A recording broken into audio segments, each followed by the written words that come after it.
Boa tarde a todas e a todos, senhores e senhoras conselheiras e conselheiros, senhor procurador, senhoras secretárias. Verificado o quórum regimental, nos termos do artigo 52 do Regimento Interno do CRT do CONAT, declaro aberta a 5ª sessão virtual de julgamento da 4ª Câmara de Julgamento, realizada por videoconferência. Esta sessão é regida pela portaria CONAT 140 de 2021, que regulamenta a realização de sessões virtuais por videoconferência, e pela 145 de 2017, que é o regimento interno do CRT. Presentes o doutor Wellington Ávila Pereira, doutora Jerusa Marília Alves Melquiades de Lima, doutora Dalcília Bruno Soares, doutor Ananias Rebouças Brito, doutor Matheus Fernandes Menezes e doutor Almir Almeida Cardoso Júnior. Também presentes o doutor Rafael Lessa Costa Barbosa, procurador do Estado, e a secretária Ana Paula Figueiredo Porto, além da nossa companheira Edilene. Nós estamos em Fortaleza, hoje são 18 de fevereiro de 2022. Eu indago às senhoras e aos senhores conselheiras e conselheiros se leram a ata da 4ª sessão de julgamento e se há a necessidade de fazer alguma alteração ou se ela está aprovada. Aprovada, presidente. Aprovada. Por mim. Aprovada. Ok, obrigado. Nós temos alguma resolução ou despacho para perícia a ser aprovado também? Ana Paula. Boa tarde a todos. Presidente, nós temos 2 resoluções e 2 despachos de conversão do julgamento em perícia apresentados. Posso fazer Pode identificá-los, por favor? Pois não. Foram encaminhadas para aprovação as resoluções referentes aos processos de números 4060-2019 e 4058-2019, encaminhadas pelo conselheiro Francisco Wellington Ávila Pereira. Encaminhadas pela conselheira Dalcília Bruno Soares, os despachos de conversão do julgamento em perícia, dos processos 6075-2018 e 6076-2018. Somente estas, presidente. Obrigado, Paulinha. Senhoras, senhores, tem alguma consideração a fazer ou estão aprovados esses documentos? Aprovado. Aprovado, presidente. Aprovado, presidente. Aprovado. Excelente. Então, estando aprovadas as resoluções e os despachos para a perícia, podemos iniciar a nossa pauta. Nosso primeiro processo de hoje é o processo de recurso número 1/5828, de 2018, auto de infração 2018-12319, tendo por recorrente Cencosud Brasil Comercial Limitada e recorrida célula de julgamento de primeira instância. O processo foi julgado procedente em primeira instância e a assessoria processual tributária se manifestou também pela procedência. O relato do Dr. Wellington Ávila Pereira, a quem conceda a palavra. Dr. Wellington, por favor. Senhor presidente, renovar aqui o boa tarde a todos, né? Hoje é sexta-feira. Na terceira Câmara a gente tinha um ditado que era assim: ninguém arranja encrenca na sexta e nem resolve nada na segunda, que é para passar o final de semana bem tranquilo, né? Então, sem intenção alguma de encrenca, nós vamos direto ao relato do processo, é 1/5828/2018, que tem como contribuinte a Cencosud Brasil Comercial Limitada.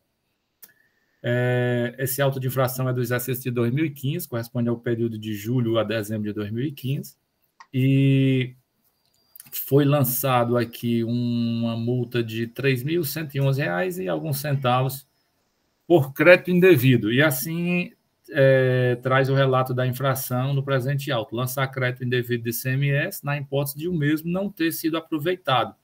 Já eu explico por que não foi aproveitado. Após análise, constatamos que o contribuinte registrou indevidamente o ICMS referente aos créditos de energia elétrica em sua apuração mensal, gerando crédito indevido não aproveitado no valor de R$ 31.111,70, conforme apurado na conta gráfica refeita no ano de 2015, informações complementares. As informações complementares, para quem teve o interesse de dar uma lida no auto de infração, tem assim uma estrutura de uma compreensão bastante simples, né? É bem completa a informação, e ele traz inicialmente aqui a informação de que a empresa autuada ela está cadastrada sobre o regime normal de recolhimento, enquadrada no CNAE 47.11.302, que é o comércio varejista de mercadorias em geral. Por estar enquadrada nesse CNAE, ela está sujeita ao regime de substituição tributária por entrada de mercadoria no estado do Ceará. E aí ele cita aqui o decreto que alberga, né, essa sistemática de recolhimento por entradas. É um supermercado, né? E ele foi autuado porque se aproveitou de energia elétrica e, segundo ele, através de um parecer que ele obteve para fazer uma medição da utilização das máquinas que ele utiliza na parte de panificação, a produção de produtos da panificadora. Tem aqui nas informações complementares, tem toda uma ele colacionou toda a legislação pertinente a essa matéria, inclusive decisões do STJ, né, em relação à manifestação do entendimento dessa matéria em julgamentos que houveram no Rio de Janeiro, e tem um outro aqui também, daqui a pouco eu vejo aqui onde é.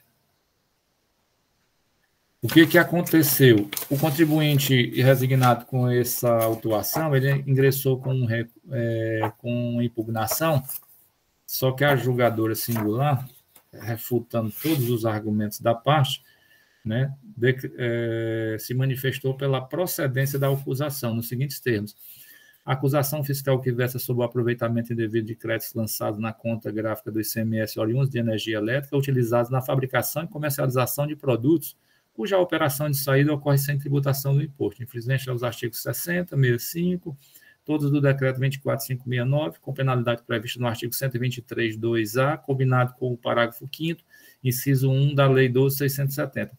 O artigo 123.2A é que trata de crédito indevido. Lá no parágrafo 5º tem as situações em que essa multa é atenuada quando o crédito não é aproveitado ou parcialmente aproveitado. E é o caso aqui porque, como as operações de saída não são tributadas, então o auditor informou que esse crédito foi lançado na conta, mas não foi aproveitado na saída. Por isso que a multa é reduzida, né? E então o contribuinte resignado com essa decisão, ele ingressou com recurso ordinário. O contribuinte faz uma argumentação assim, não é muito extensa, mas eu vou pegar aqui as conclusões do próprio contribuinte para ficar mais fácil da gente entender e para eu não cometer o pecado de esquecer algum argumento que ele trouxe no recurso dele. É bem curto, eu vou ler aqui bem rápido. O contribuinte traz no seu recurso que, em razão do princípio constitucional da não cumulatividade, bem como da interpretação sistemática das legislações estadual e federal concernentes à matéria, restou demonstrado o direito da recorrente quanto à integralidade do crédito relativo à aquisição de energia elétrica. Aí ele cita aqui a Lei Complementar 87/96, ele traz aqui o regulamento do IPI e traz outras discussões em relação à matéria do nosso próprio regulamento também, que trata do direito ao crédito da energia elétrica quando é ingressada no estabelecimento para fim de industrialização. Tem até uma regrinha lá, que eu acho que todo mundo conhece, que quando não tem medidor específico na área industrial, se aproveita 80%, né, do crédito da energia. Esse é o valor que o fisco permite utilizar quando não se tem um medidor, e quando se tem um medidor na área industrial, é permitido que se aproveite toda a energia utilizada no processo industrial da empresa. Ainda com base na legislação estadual, a recorrente tem o direito ao crédito do ICMS relativo à parcela do montante da aquisição de energia elétrica destinada às suas atividades industriais, ou seja, ele está argumentando que a atividade dele, parte da atividade dele de supermercado, relativamente à parte de padaria, de panificação e de produção de alguns produtos que ele de comestíveis, né, que ele produz internamente, são consideradas atividades industriais. E diz que, independente da existência de equipamento de medição específica no estabelecimento autuado, com base no laudo que ele apresentou, que considera os equipamentos instalados, potência instalada, horas de utilização, isso faz jus ao crédito do ICMS, pois está contido nas hipóteses previstas na legislação estadual em relação ao crédito do ICMS para utilização em processo industrial. E pelas razões apresentadas, ele disse que o crédito dele é legítimo. E, ainda que não possuísse laudo técnico capaz de demonstrar o consumo da energia elétrica em suas atividades, nos termos do inciso 2, parágrafo 19 do artigo 60 do decreto do regulamento do ICMS, a recorrente faria jus aos 80% do ICMS, que é aquela regra que eu citei agora há pouco, de quando não há medidor específico para industrial, é permitido se usar 80% do valor da energia elétrica ingressada no estabelecimento industrial, considerada que esse montante foi usado para fim de industrialização. E, por final, ele pede que o processo seja julgado improcedente, tá certo? Por essas razões. O processo seguiu para parecer da assessoria processual tributária, que se manifestou basicamente nos mesmos termos do julgamento singular, indicando aqui a procedência da acusação fiscal. Presidente, eu fiz aqui um relato mais abreviado, dada a pauta de hoje, mas fica à disposição aqui para quaisquer dúvidas. É o relato, presidente. Obrigado, doutor Wellington. Doutor Wellington, antes de passar a palavra para o doutor Rafael, ele pediu a realização de diligência, não pede também? Pede no recurso, presidente. A realização de diligência pericial. Então, teríamos que analisar a questão do pedido de realização de diligência e pedido de improcedência do auto de infração. Aí, isso. No parecer, eu vi o parecerista falando sobre caráter confiscatório, mas no recurso não tem nada sobre isso, não, né? Não, tem não. No pedido dele, não. Então, são somente esses dois pontos. Eu queria esclarecer para, inclusive, facilitar a manifestação do doutor Rafael. Vamos ouvir agora o procurador do Estado, doutor Rafael Barbosa. Boa tarde, doutor Rafael. Boa tarde, presidente, secretária, nobres conselheiros, meus cumprimentos a todos. Presidente, apesar de achar que foi sucinto, mas o conselheiro Wellington já esmiuçou bastante todo o contexto desse processo. E a acusação, de fato, é de lançamento de crédito indevido de ICMS de energia no ano de 2015, que não foi aproveitado, né, a aplicação da multa de 10% sobre o crédito indevidamente escriturado. De fato, foi só uma multa isolada, né, não houve cobrança de imposto, e a acusação, ela meio que a própria acusação fiscal, ela já vem estampando toda a argumentação que o contribuinte, parece assim que o agente autuante, ele permitiu que a empresa já se manifestasse no âmbito já do próprio levantamento fiscal, e quando da lavratura do auto de infração, o agente autuante já foi muito diligente no sentido de devidamente fundamentar toda a acusação fiscal e o fez em 5 pontos. Né? O primeiro deles é que a empresa não se submetendo ao regime de substituição tributária carga líquida, através de seu KNAI de supermercado, ela não poderia realizar aí o sistema de crédito e débito com relação a essas operações que ela cita, que seriam operações de industrialização, de padaria, roseteria, né? O segundo ponto é que essas operações em si, de padaria, cafeteria, roseteria, elas não se enquadraria como um processo industrial, né? E por isso não daria direito a crédito de energia, né?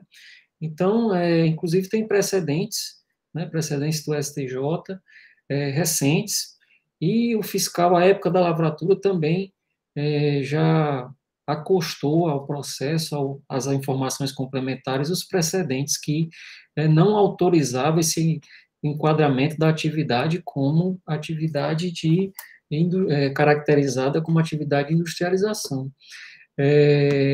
E, por fim, o fato de ser um estabelecimento comercial, ela não faria jus também ao crédito de semestre de energia, né, vez que não se realiza aí um estabelecimento comercial, não se realizaria aí uma atividade caracterizada como industrial. E um ponto que até foi destacado pelo conselheiro Hélio no seu relato, que seria o fato da saída ser realizada sem o respectivo débito do imposto. Como são operações submetidas à Associação Tributária, exatamente essas operações de padaria, cafeteria e roseteria que ele alega ter direito a crédito e energia, essas operações todas elas saem sem o respectivo débito do imposto. E saindo sem o respectivo débito do imposto, não autorizaria o crédito de energia em relação a essas atividades que supostamente seriam industriais, né? E, ao contrário disso, exigiriam o seu estorno, porque estariam saindo sem o respectivo débito. E, por fim, presidente, quinto argumento, que foi, inclusive, objeto até também de fundamentação do agente autuante, com relação ao laudo técnico que foi elaborado, um laudo técnico elaborado unilateralmente pelo contribuinte, né?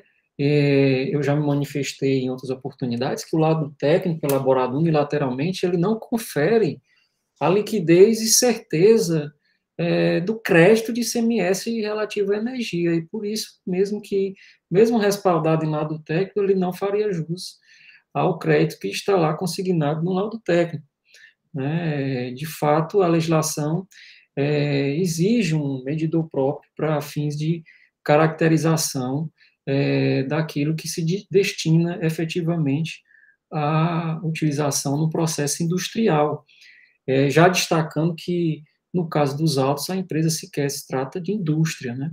Se trata, de fato, de comércio. Então, presidente, considerando esses aspectos, considerando que o auto de infração já foi bastante elucidativo com relação à sua fundamentação, eu vou opinar no sentido da improcedência do não provimento do recurso ordinário que foi ajuizado pelo ora recorrente e autuado, bem como vou me manifestar no sentido de opinar que essa Câmara também indefira o pedido de perícia, porque os elementos dos autos já são suficientes para formar a convicção do julgador e desse colegiado. Obrigado, doutor Rafael. Então, vamos a início aos debates. A palavra está facultada às senhoras e aos senhores. Presidente, só a título mesmo de debate com relação especificamente o que o doutor Rafael falou sobre o posicionamento dele do laudo técnico ser unilateral, tá? Eu tenho certeza que tem entendimento da primeira Câmara, tá? Segunda, e eu não lembro se é a terceira ou quarta Câmara, no sentido que o laudo técnico poderia, apesar de ser unilateral, né, se ele for confirmado, ele pode vir a ser utilizado, tá? Mas nos demais quesitos com relação a questão da atividade industrial, tá? Eu acho complicado, eu entendo, eu concordo, tá? Eu acho complicado a gente tentar levar por esse ponto, porque tem muitos julgamentos antigos, né, pela não aplicação de SLR em supermercados, justamente por ter essa característica da, entre aspas, uma industrialização na questão da panificação, na questão da carne, que eles compram o boi inteiro e vendem a parte do boi, tá? Então, assim, a gente tem que tentar observar isso, mas, assim, mais de pronto, eu concordo, eu já me manifesto por concordar pela procedência da autuação nos moldes que ela está hoje, tá? Obrigado, doutor Almir. Doutor Wellington, em sequência, doutor Ananias. Presidente, como eu toda a vida faço, só para enriquecer o debate, eu queria trazer o embasamento jurídico trazido pelo excelentíssimo ministro Luiz Fux, quando decidiu a respeito do RESP 11.17.139 do Rio de Janeiro sobre essa matéria. Eu vou trazer de forma resumida para ver se fica um pouco mais claro, tá certo? O que é que ele se baseou, a decisão é toda pautada na legislação do IPI, subsidiariamente ao ICMS. O que a legislação do IPI diz, tá certo? No artigo 4º lá do decreto 7.212/2010, ele diz o seguinte: condições caracterizadoras de industrialização para efeito de tributo federal. Caracteriza-se industrialização qualquer operação que modifique a natureza, o funcionamento, o acabamento, a apresentação ou a finalidade do produto ou aperfeiçoe para consumo. Aí, tal como, aí ele elenca uma série de operações. Aí, só por esse ângulo, a gente imaginaria perfeitamente cabível que a atividade de panificação, né, por transformar farinha, sal, água, açúcar, leite em um produto industrializado, seria classificada de plano como atividade industrial. Só que lá na mesma legislação do IPI, no artigo 5º, ele diz o seguinte: não se considera industrialização. Item 1, preparo de produtos alimentares não acondicionados em embalagem de apresentação, na base do preparador ou em restaurantes, bares, sorveterias, confeitarias, padarias, quitandas e semelhantes, desde que os produtos se destinem à venda direta ao consumidor.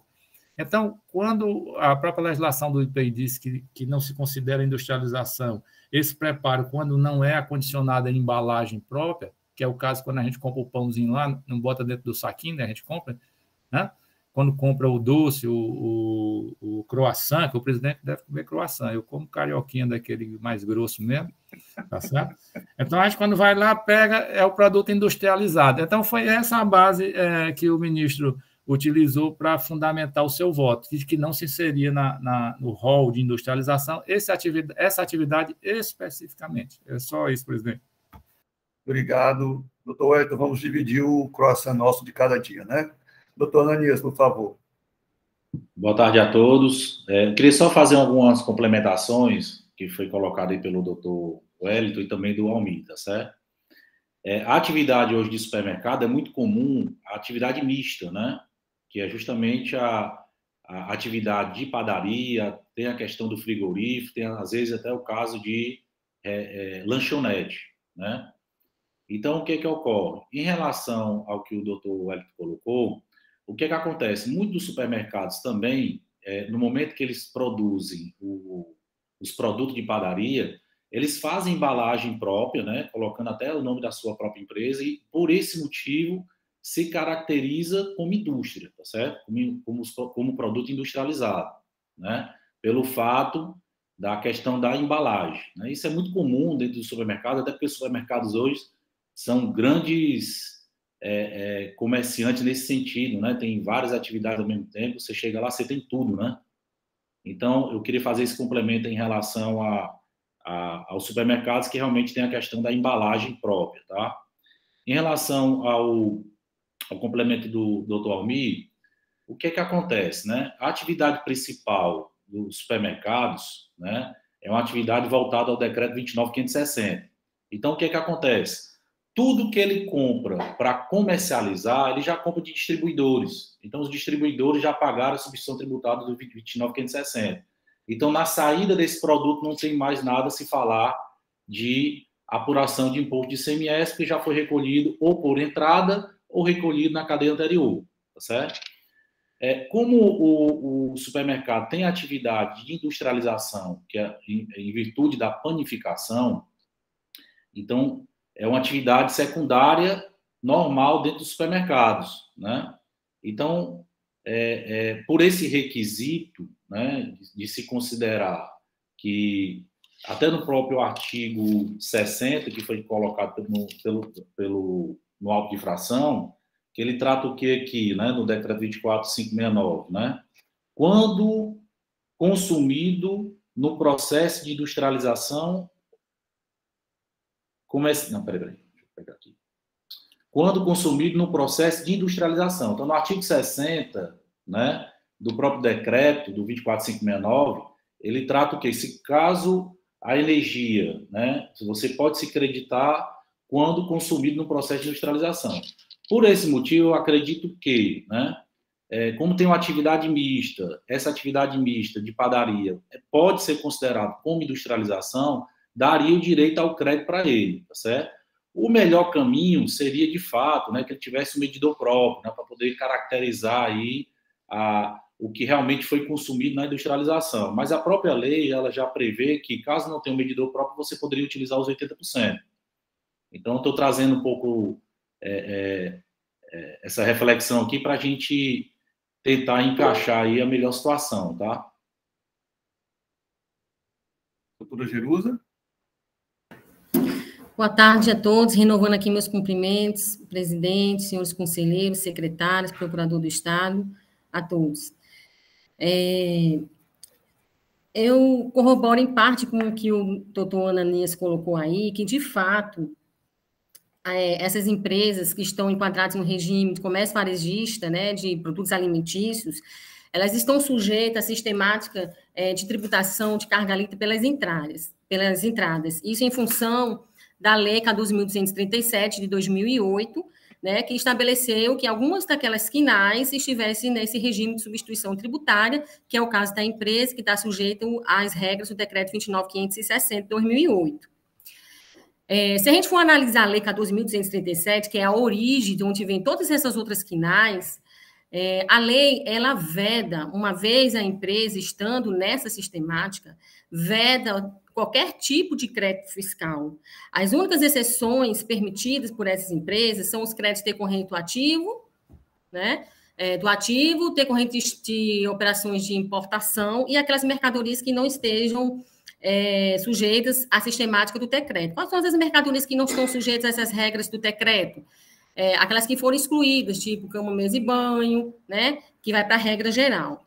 No caso específico que a gente está analisando, que é padaria, para que a empresa pudesse ter uma sistemática própria ali da padaria, ela teria que ter uma inscrição ali própria para poder apurar o imposto devido só da padaria, porque ela só tem aí uma única, pelo que eu pude perceber nesse processo, a inscrição dela é pelo regime de recolhimento pelas entradas. Ela não faz uma escrituração à parte da padaria.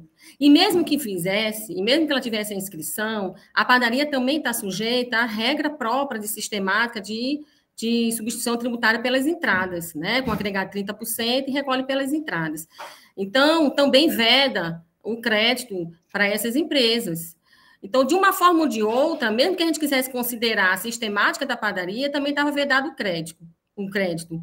E, no meu entendimento, não é o caso, até porque, como eu falei, essa empresa está sujeita ao regime da substituição tributária pelas entradas, de acordo com a Lei 14.237, de 2008, que veda esse tipo de crédito. Soma-se a isso, o que eu acho que é o principal, o fato dela ser comércio varejista, que veda o crédito dessas operações, que a gente vai trabalhar com a KNAI dela principal. Qual é a KNAI dela principal? Comércio varejista.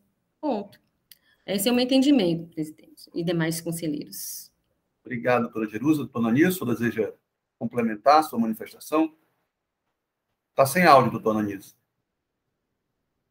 Porque eu levantei a mãozinha aqui, aí acabei não tirando o áudio. Só para complementar aqui, né, o que a gente está tratando, como a gente está tratando de padaria, né, assim, quando eu trato do decreto 29.560, aquilo que você faz de atividade que não esteja dentro do próprio decreto, né, se restabelece cadeia, certo? Agora, como a gente está tratando de padaria, a padaria ela tem uma regra própria, aquela questão dos 30%, né?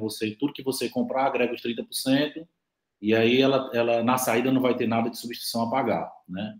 Então, eu queria só fazer essa complementação aí, né? Que o próprio decreto 29.560, ele é claro sobre isso, que caso você siga outro tipo de atividade que não seja de comércio, que está do 29.560, restabelece cadeia. Mas como a gente está tratando de padaria, a padaria tem essa regra específica aí da entrada, acaba não gerando na saída, né? Ok. Jerusa? Só deixando claro também que a gente não está tratando da padaria, a gente está tratando do comércio varejista, que é a KNAI principal, a padaria é secundária, né? Então, é só para deixar claro isso também. Mas acho que já está bem entendido aí, né? As discussões avançadas aí. Bom, e quanto ao pedido de diligência, senhoras e senhores? Vocês veem alguma necessidade de ser realizada a diligência? A diligência seria para quê, doutor Wellington? Presidente, Esse processo era para ter sido relatado por último, lá perto das 5 horas da tarde. Eu já estou sentindo um cheiro aqui de pãozinho, de sanduíche. É o seguinte, o pedido da parte é feito de forma genérica, tá certo? Ele diz assim, a recorrente requer análise das provas colacionadas pelo douto órgão julgador por serem suficientes ao cancelamento do auto de infração. Não obstante, na hipótese de não ser esse o entendimento desse órgão, o que se admite apenas em respeito ao princípio da eventualidade, nos termos do artigo 92 da Lei 15.614, a recorrente requer seja determinada qualquer diligência julgada necessária para que se possa comprovar a matéria de fato e de direito exposta no presente recurso ou na impugnação anteriormente apresentada. Como é que eu vejo esse tipo de pedido? É um pedido vazio? Não. O contribuinte se baseia na fundamentação dele. Então, caso a fundamentação dele consiga arranjar amparo aqui dentro da Câmara, então a gente constituiria uma diligência para verificar se esse processo realizado por ele, de fato, tem laudo pericial, se é realizado naquelas máquinas. Ele bateu foto das máquinas, ele fez todo um diagrama de como as coisas funcionam lá no supermercado, tá certo? Então, eu entendo que ele está pedindo que, se a gente entender que esse argumento é válido, que a gente determine qualquer diligência para verificar se ele está, de fato, trazendo a realidade da atividade industrial dele. Se a gente afastar o argumento dele, então não faz sentido fazer o pedido de diligência. Então, ao que parece, nós já temos nos autos os elementos necessários para que os senhores façam o seu juízo de valor, né? Que cairia, então, na hipótese do inciso 4 do artigo 97, para indeferir o pedido de diligência. Mais alguém deseja se manifestar? Não? Então, vamos à votação. Vamos iniciar com a votação do pedido de diligência. Doutor Wellington, como é que o senhor vota a respeito da solicitação de realização de diligência? Eu afasto, presidente, por considerar que a diligência não irá trazer fatos novos ou supervenientes aos trazidos nos autos, suficientes para se chegar à conclusão do julgamento.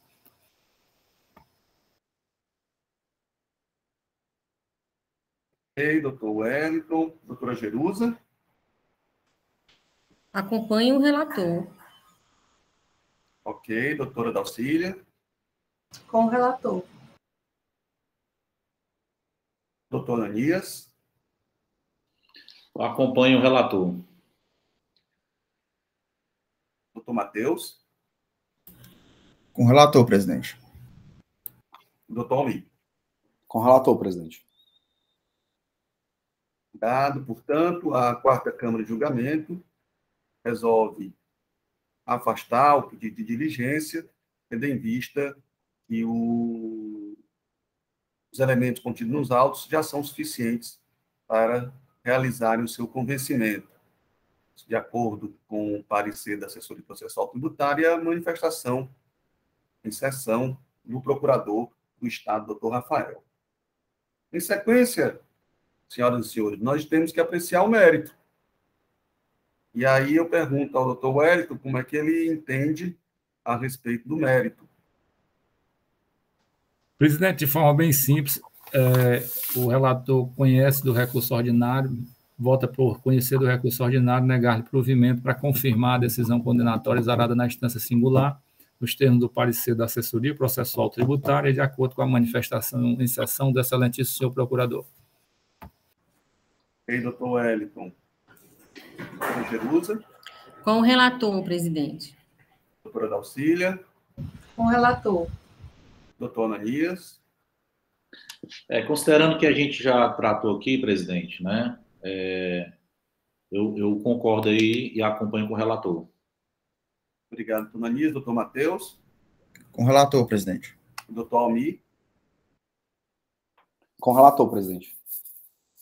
Perfeito. Então, por unanimidade de votos, a quarta Câmara de Julgamento resolve conhecer do recurso ordinário para negar-lhe provimento e confirmar a decisão de procedência do auto de infração, de acordo com o parecer da assessoria processual tributária e manifestação do procurador do Estado, doutor Rafael Barbosa.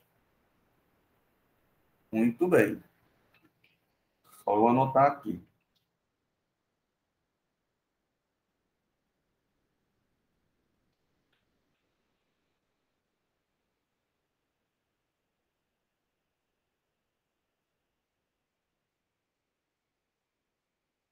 Em sequência, vamos ao segundo item da nossa pauta,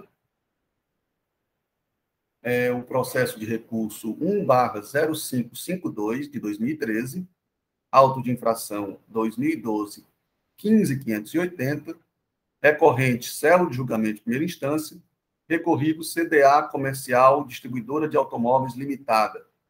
O julgamento de primeira instância foi pela improcedência do auto de infração e a assessoria processual tributária se manifestou pela nulidade do feito fiscal.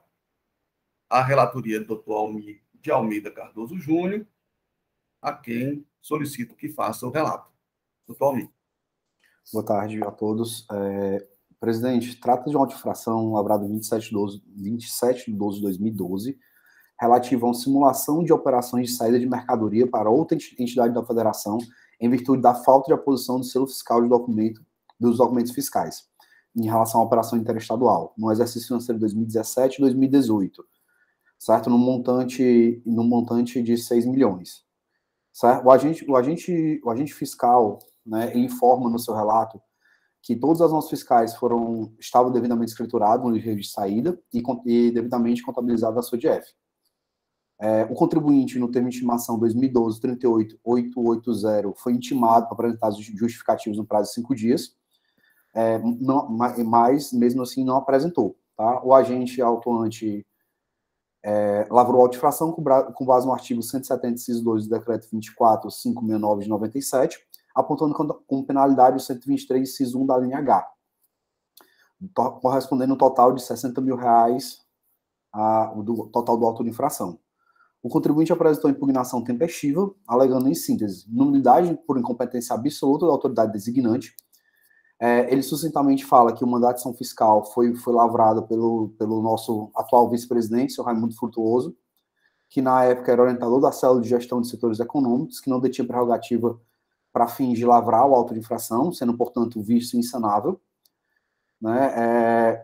A segunda alegação trata da alegação da operação submetida ao regime de substituição tributária. O ICMS foi recolhido antecipadamente, inexistindo prejuízo ao fisco. Ele fala especificamente do protocolo 36 de 2004, né, da questão da substituição tributária, que no caso dos veículos automotores, todo o imposto é recolhido antecipadamente, certo? Assim, não teria um motivo para o contribuinte simular operações de saída. Fala também da inocorrência da infração, na carência de provas e ilicitude, tá? Alega basicamente que a autoridade fazendária não especificou no auto de infração, nas informações complementares, os procedimentos e tampouco as provas que demonstrariam a prática da infração, limitando-se a dizer ao final dos trabalhos que a fiscalização foi constatada a venda interestadual sem a posição do selo fiscal. Tal circunstância, além de não demonstrar a cessar da prática da ilicitude, tornando ele falou que a circunstância não torna a operação ilícita, né, por simulação, tornando inócua a acusação. Em primeira instância, né, foi realizado o pedido de perícia, tá, preço de ofício, pedindo a comprovação das notas fiscais, as quais não era exigida a posição do selo fiscal. Tá? A célula de perícia informou em despacho que houve alteração na lei complementar, na lei número 16, pela lei número 16.258 de 2017, houve alteração na penalidade, combinada no 123.3M, subtraindo a redação de origem da obrigatoriedade da posição de selo fiscal de trânsito nas operações de saída interestadual, apresentando resolução em consonância com a alteração. Destacou que o exame pericial foi elaborado no momento anterior à data da publicação, razão pela qual determina o retorno dos autos à célula de julgamento de primeira instância para nova análise acerca da necessidade da realização do exame pericial. Após o retorno para a primeira instância, o julgador singular declarou a improcedência do auto de infração da seguinte forma, tá? Só um parênteses, tá?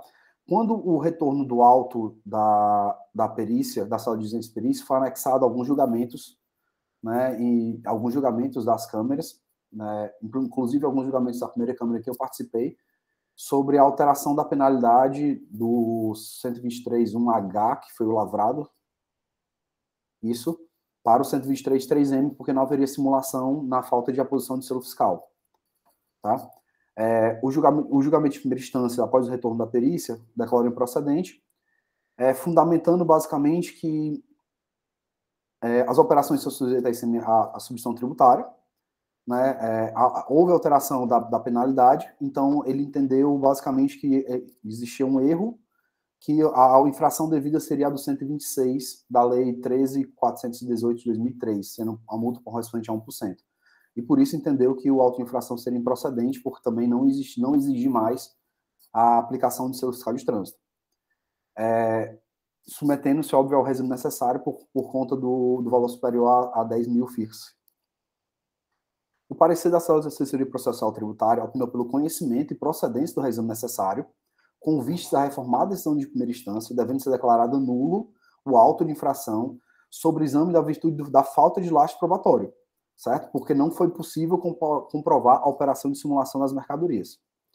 O contribuinte apresentou recurso voluntário, ou não apresentou recurso voluntário, já que seria um regime necessário. Sem mais, presidente. Obrigado, doutor Almir. Com a palavra, o procurador do Estado, doutor Rafael. Por gentileza, doutor Rafael. O senhor está sem áudio, doutor Rafael. Obrigado, presidente. Renovo os cumprimentos a todos os conselheiros, secretários. Presidente, a acusação é de simular saídas para outra unidade da federação, quando, na verdade, a mercadoria foi efetivamente internada. Geralmente, esse tipo de acusação é para aquele contribuinte que teria o objetivo, em tese, de obter uma vantagem, de realizar o pagamento de uma alíquota interestadual, e, na verdade, ele estaria na tentativa de escapar do pagamento da alíquota interna, que seria superior à alíquota interestadual. Muito antes ainda da alteração legislativa, presidente, que desobrigou a posição do selo fiscal de trânsito nas operações de saída interestaduais, muito antes disso, esse contencioso já tinha entendimento que unicamente a ausência de selo fiscal de trânsito nas operações de saída não eram suficientes para caracterizar esse tipo de infração, né? Então, a infração de simular, ela exige a caracterização do dolo, né? Não existe simulação culposa, ninguém simula culposamente, né? Então, a caracterização do dolo, ela não pode ser presumida pelo simples fato de um descumprimento de uma obrigação acessória no que se refere à obrigação de selar saídas. E com muita maior razão agora que essa obrigação acessória ela não é mais exigida por parte do contribuinte. Então, presidente, com base também em precedentes também dessa Câmara, a resolução 183/2021 do conselheiro Alexandre Linhares, que foi o relator, que naquela oportunidade também essa Câmara já sedimentou o entendimento reiterado no sentido da improcedência da acusação fiscal, que vem pautada unicamente na ausência do selo fiscal de trânsito nas operações interestaduais de saída. Então, seria esse a minha manifestação, presidente, que seria no sentido de conhecer do reexame, mas para manter integralmente a decisão singular, que foi no sentido da improcedência da acusação fiscal. Muito obrigado, doutor Rafael. Então, o debate está aberto. As senhoras e os senhores. Quem deseja se manifestar primeiro? Doutora Jerusa. Em sequência, a doutora Dalcília. Boa tarde a todos. Renovo meus cumprimentos também aos senhores. E eu gostaria de me manifestar no seguinte sentido. Me parece que todo o desenvolver do que nós estamos discutindo aqui, eles nos leva a duas discussões que eu vejo distintas. Uma é o descobrimento da obrigação acessória pela selagem do selo fiscal de trânsito nas operações interestaduais de saída, que hoje se encontra, né, não existe mais, porque foi revogado esse dispositivo, que é uma infração, então não se aplica mais essa infração às operações interestaduais de saídas. E a outra, que é objeto da discussão deste auto-infração, que diz respeito à simulação de operação interestadual. Então, no que diz respeito a isso, quando a gente faz um levantamento para verificar se houve simulação ou não de mercadorias, um dos sistemas que é verificado para saber se a mercadoria efetivamente saiu ou não é o CITRAN, né? Então, que é a saída interestadual. Até porque, pelo simples fato de não ter mais essa obrigatoriedade, também o contribuinte, ele muitas das vezes passa pelo sistema, pelo trânsito e sela essas notas fiscais. Então, quando o fiscal ele elabora essas planilhas, ele disponibiliza para o contribuinte e, por meio de um termo de intimação, solicita do contribuinte para verificar se ele comprova esse internamento, essas mercadorias em outro estado da federação. De que forma? Através de eventos da nota fiscal eletrônica, né, com uma confirmação do destinatário das mercadorias, através do registro de passagens em outros estados, através do SUFRAMA, através do registro FD dos destinatários das mercadorias, enfim, através desse termo de intimação. Mas o que eu quero colocar para os senhores é que, não obstante a isso, o que se refere aqui nessa autuação é que quando eu faço esse levantamento fiscal, e até para uma orientação da própria auditoria hoje, né, que na época dessa autuação que eu vi não existia, mas hoje foi elaborado um documento para direcionar, principalmente no monitoramento, algumas infrações nesse sentido. E essa infração especificamente, quando a gente faz esse levantamento, a gente exclui aquelas operações que são consideradas isentas ou não tributadas, né? E as também cobradas no regime de substituição tributária pelas entradas, que é o que me parece o caso aqui. Essas mercadorias, por isso que a infração foi 1%. Essas mercadorias estão todas sujeitas à substituição tributária, né, de veículos. Então, não era para constar do relatório do auditor fiscal. Por quê? Porque o objetivo dessa infração é cobrar um imposto. É a simulação, né? É a diferença dos 18 para 12. É como se o fiscal estivesse falando assim, você simulou uma saída para fora do estado, destacou 12%, mas na realidade a mercadoria ficou. Eu vou cobrar os 6% devido ao estado. Nesse caso, eu não teria o que cobrar porque o imposto já foi pago pelas entradas. Por isso, a orientação de excluir do levantamento as mercadorias sujeitas à substituição tributária. E pelo que foi colocado aqui, todas essas mercadorias estão sujeitas à substituição, porque o fiscal lavrou com 1%, se eu não me engano, né? A infração foi 1%. Então, diante dessa constatação, eu entendo que já estou dando aqui até meu posicionamento sem procedente dessa ação. É isso, senhor presidente. Obrigado, doutora Jerusa. Doutora Dalcília, em sequência, doutor Ananias. Boa tarde a todos. No caso, eu queria, na verdade, destacar a mudança, já que o julgador foi pela improcedência e a consultoria sugere a nulidade. Eu venho me posicionando já há algum tempo, e desde que fazia só o julgamento singular, no entendimento que a falta de provas, que aqui a acusação é a simulação da saída, né, da operação. E aí eu concordo com a assessora que o caso é de nulidade. Por quê? Porque a improcedência, quando eu julgo improcedente, no meu entendimento pessoal, eu estou afirmando que aquela infração não aconteceu, que não procede a acusação. E aqui eu não tenho, na verdade, elementos de prova, porque o fiscal usou unicamente a falta da selagem para afirmar que houve uma simulação. Daí, a parecerista disse, olha, faltou, na verdade, foram elementos de prova, né? Como a doutora Jerusa destacou, existem outros meios, o doutor Rafael destacou a intencionalidade. Então, assim, a prova da intencionalidade de simular, cadê a prova da simulação que a mercadoria ficou realmente aqui? Então, como a legislação desobrigou recentemente a selagem na saída, essa prova ficou muito frágil. Mas daí a dizer que essa mercadoria não ficou internada, que para mim, quando eu julgo, eu decido pela improcedência, na verdade, eu estou dizendo que aquela acusação de simulação não existiu. E eu não tenho elementos para afirmar, nem que existiu, nem que não existiu. Por isso, eu sempre venho me posicionando na questão de falta de provas, Pela nulidade, porque a questão do elemento probatório aqui, ele não me leva nem à conclusão pela improcedência, nem pela procedência.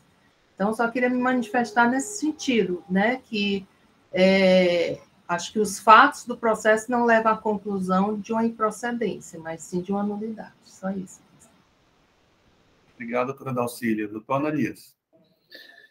Bom, pela análise que eu fiz do recurso, né, todas as notas de saída estão todas devidamente escrituradas, tá? Isso demonstra a boa-fé do contribuinte, até porque a comercialização do produto já foi recolhida por substituição tributária, então não trouxe nenhum tipo de prejuízo para o Estado, tá certo? E o fato maior aqui é porque não há mais previsão para a aplicação da penalidade que ocorreu. Então, não tem sentido por nulidade, e sim pela improcedência. Então, eu até já me manifesto o meu voto aqui pela improcedência, considerando até por causa do julgamento da primeira instância, que considerou da forma correta, que é pela improcedência. Ok, doutor Ananias. Doutor Matheus. Boa tarde. Salvo engano aqui, pelo que eu ouvi do relato, toda a descrição da infração foi no sentido da falta de aposição de selo, não é isso? Só para confirmar. Perfeito, doutor Matheus. Mas o que tem assim, lá, mas o que tem, doutor Matheus? Mas, doutor Matheus, não. O que tem lá na primeira linha do relato é que trata-se de simulação de saída interestadual. Não, só esclarecendo, presidente. É uma simulação, ele presume a simulação de saída interestadual por conta da falta de aposição de selo.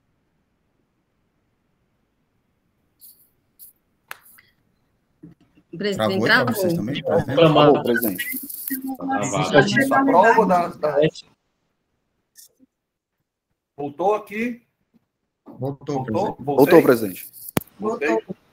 Então, assim, a acusação, ao que me parece, é de simular a saída interestadual, ao passo que a falta de selo na saída seria a prova de que teria ocorrido essa simulação. Entendi. Pronto, é porque a minha linha de raciocínio é nesse sentido, assim, se o relato foi todo no sentido de imputar uma penalidade de falta de selo, que ela não existe mais, realmente seria uma situação de improcedência.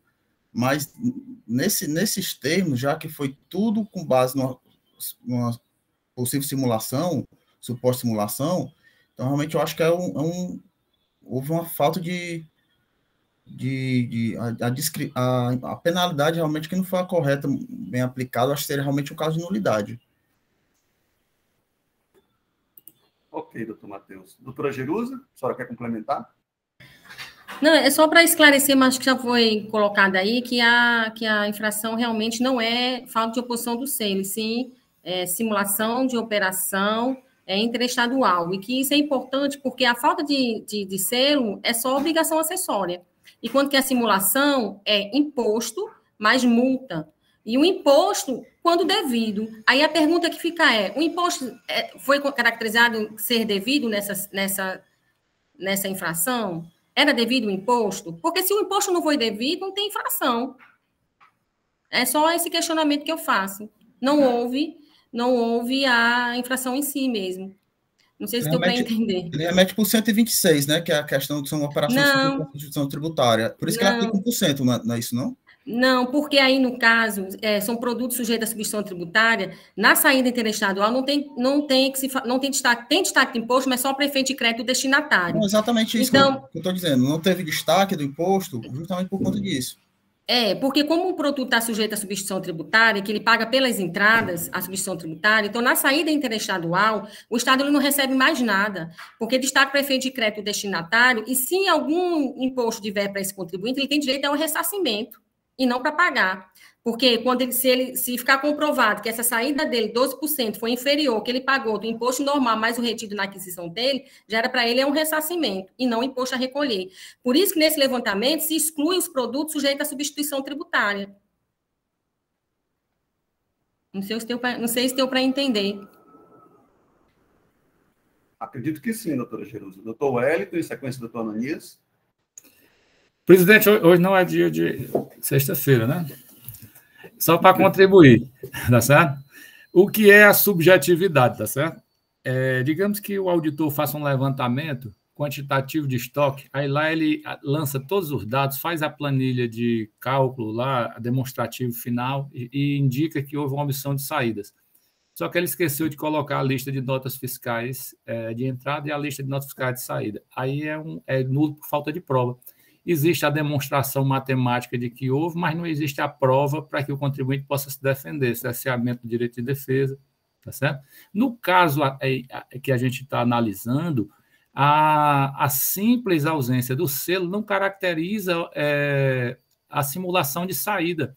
Então, não caberia ao contribuinte provar que não houve saída, não. Cabe ao fisco provar que houve saída. Então, aí, ao meu sentir, é um caso clássico de improcedência. A acusação fiscal não procede. Não procede porque ela não foi complementada. A suposta suposição de que ela possa existir e que alguém pode buscar a prova de que ela existe não é o caminho assim que eu acho que é mais consistente, entendeu?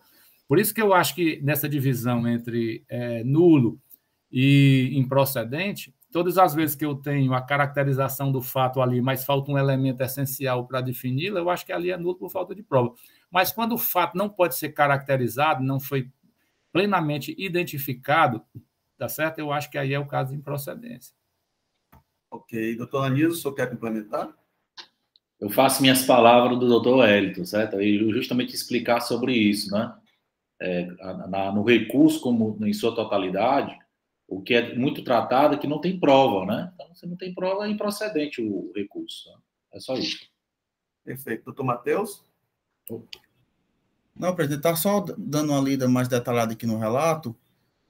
De todo, para onde a gente for aqui, é realmente uma situação de improcedência mesmo, assim, no entendimento, porque se for na linha da posição do selo fiscal, é uma infração que não existe mais. Se a gente for na questão da simulação, não ficou comprovado aqui, tanto no relato como aparentemente na documentação que foi acostada, também que não houve a simulação. Então, indo para qualquer dos caminhos, é a situação realmente de procedência. Só esclarecer isso mesmo, presidente. E doutor Matheus. Doutor Almir, o senhor deseja se manifestar? Não, presidente, eu concordo com o doutor Wellington, doutor Nias, doutor Matheus, doutora Jerusa, já se manifestaram com improcedência. Eu sigo mesmo no entendimento. Ok. Então, parece que todos já têm o seu juízo de valor. Vamos, então, à votação do mérito, né? O resumo necessário. Doutor Almir, o senhor que é o relator, vamos começar a votação pelo senhor. Como é que o senhor Presidente. entende... Não? Pode falar, desculpa. Como é que o senhor entende no que concerne ao mérito da questão? Presidente, meu voto é pela manutenção da decisão de primeira instância em consonância com o parecer verbal da Procuradoria. Ok. Pela improcedência da auto-infração. Ok, doutor Almir. Doutor Wellington. Eu acompanho o relator, presidente. Doutora Jerusa. Acompanho o relator. Doutora Dalcília. Eu abro divergência só alterando para nulidade, dando provimento para alterar para nulidade, pelos motivos já expressos. Perfeito, doutora Dalcília. Doutor Ananias. Improcedência, acompanho o relator. Doutor Matheus. Acompanho o relator, presidente. Muito bem. Então, por maioria de votos, decide a quarta Câmara de Julgamento do CONAT conhecer do reexame necessário, mas negar-lhe provimento, no sentido de confirmar a decisão de improcedência do auto de infração proferida no julgamento singular, em desacordo com o parecer da assessoria processual tributária, mas de acordo com a manifestação em sessão do representante da Procuradoria-Geral do Estado, tem sido a conselheira Dalcília, que se manifestou pela nulidade do feito fiscal de acordo com o parecer da assessoria processual tributária. Deixa eu só fazer o registro aqui.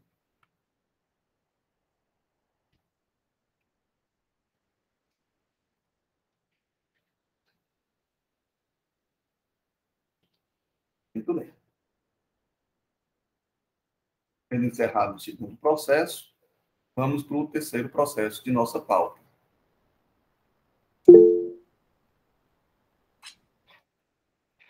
Pois não, doutor Rafael? O doutor Wellington também? Wellington, quer falar? Não, doutor Rafael tem sempre prioridade, presidente. Presidente, eu queria manifestar minhas vistas desses dois processos de energias. Eu poderia justificar meu pedido de vista nos dois processos? Pois não, doutor Rafael. Eu entendo, presidente. Estive analisando os autos, os processos judiciais que foram citados por ele, é certo, ele tem um liminar, mas isso não seria suficiente para impedir o julgamento. A liminar, ela veio realmente depois da lavratura do auto de infração, né?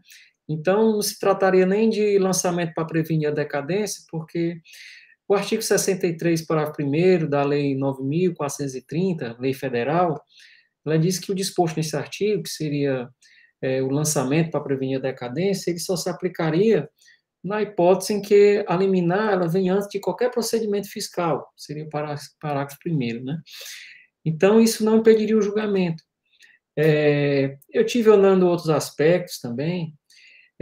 Essa discussão da TUST e TUSD, ela é objeto de um IRDR, que é um incidente de recurso repetitivo no âmbito do STJ. Mas que também ele não tem...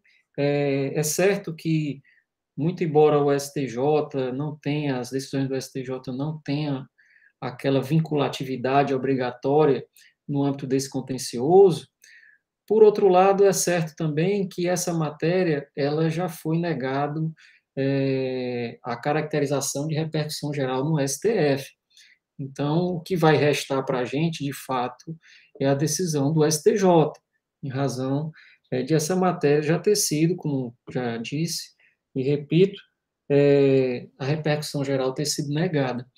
Então, tem um aspecto relevante também, tanto nos dois processos, que seria com relação a um precedente também do STJ, com relação à bitributação, porque essas operações, em tese, elas já teriam o ICMS pago em razão daquele contrato bilateral. Então, as eventuais sobras, elas já não seriam objeto de incidência, que o imposto já foi cobrado. Então, diante desses aspectos, presidente, eu, muito embora tenha me debruçado sobre as questões, eu ainda não estou seguro para me manifestar oralmente. E é por isso que eu peço, em razão de toda essa controvérsia que eu acabei de citar, eu peço vistas dos dois processos, e aí na próxima sessão, no próximo mês, eles vêm, o senhor pode pautar, eu vou realmente me debruçar melhor sobre a questão, não que eu não tenha me debruçado essa semana, mas ambos os autos de infração são mais de 50 folhas, né, envolvem questões aí de inteiro teor de julgamento, que eu acabei até lendo alguns, mas eu preciso me debruçar com mais calma, até para trazer uma compreensão mais precisa para a Câmara. Então, eu peço vênia a todos, lógico, mas peço vista de ambos os processos, presidente. Ok, doutor Rafael. Doutor Wellington, o senhor pediu para se manifestar, ainda deseja? Não, presidente, eu endosso aí totalmente a manifestação do doutor Rafael, nada a acrescentar, depois da manifestação dele. Perfeito. Doutor Rafael, doutora Jerusa? Só para esclarecer também, doutor Rafael, que os dois processos, um diz respeito, de fato, essa questão dessas operações de transmissão e conexão de energia do TUST, né, dessas tarifas, né, que é o que está com a conselheira Dalcília, e o outro que está comigo como relatora não é na condição de credor, e sim de devedora. É o inverso daquele que já foi julgado aqui por essa Câmara no ano passado, porque esses dois processos aqui, eles são fruto de uma única ação fiscal, né, uma ação fiscal restrita, decorrente de uma portaria do secretário, e que deu como resultado essas três autuações. Uma na condição de credora, que foi já feito um julgamento, acho que foi para a perícia, o ano passado. O outro foi dessa falta de recolhimento por conta desse uso, né, da distribuição e da transmissão e distribuição, que são essas tarifas, né, que se entende que tem recurso repetitivo, que está a nível do STJ, né, e o outro é na condição de devedora, em que ele adquiriu energia, fez o contrato bilateral, mas ele consumiu acima do valor que foi contratado. Bilateral e adquiriu as sobras na Câmara de Comércio, né? De mercado. Isso, adquiriu as sobras, exatamente. Foi para ele, né, automaticamente, e aí ele ficou nessa situação de devedor. É só para esclarecer esse ponto aí.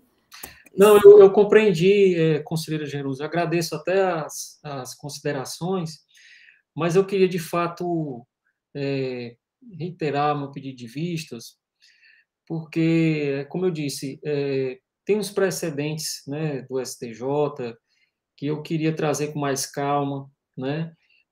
Eu baixei os processos que ele... Não baixei o processo de Recife, porque ele faz menção aos processos que estão tramitando em Recife, mas nós baixamos os processos que envolvem o Estado do Ceará, né? Tanto o processo principal como o agravo. Eu posso, inclusive, compartilhar na sessão que ele for pautado, no próximo mês, mas ainda assim eu quero ver como está sendo a manifestação com relação a outras controvérsias envolvendo a mesma temática no âmbito do Estado do Ceará, né? Para eu poder trazer uma explanação mais precisa para a Câmara, até porque a gente pode ter entendimentos aí que precisam ser mais elucidados, né, como o entendimento do STJ, no que se refere a se tratar de uma mera cessão de direitos, né?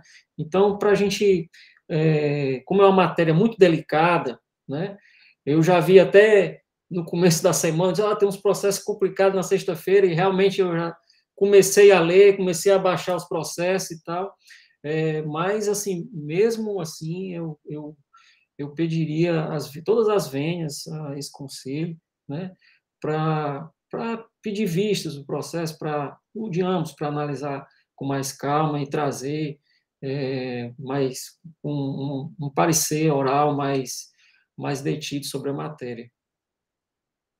Ok, doutor Rafael. Como a doutora Jerusa demonstrou, realmente são duas matérias distintas, apesar dos autos de infração advirem da mesma ação fiscal. E o senhor demonstrou que há ainda o que pesquisar a respeito de cada um desses dois temas. Então, na forma regimental, concedido vista dos dois processos ao procurador Rafael Barbosa. Pois bem, com isso, encerramos a nossa pauta de hoje. Como hoje é sexta-feira, doutor Wellington, então, e também a última sessão, mas também a última sessão nossa neste mês de fevereiro, entendo por bem que a gente aprove ainda hoje a ata desta sessão. Então, eu vou pedir para a Ana Paula para ela dar um intervalo, para a gente poder olhar com calma a ata, no sentido da gente conseguir aprovar ainda hoje. Pois não, doutor Wellington? Não, presidente, era... Depois do intervalo eu faço a menção. Pode deixar. Pois não, doutor Wellington. Você pode interromper a lá.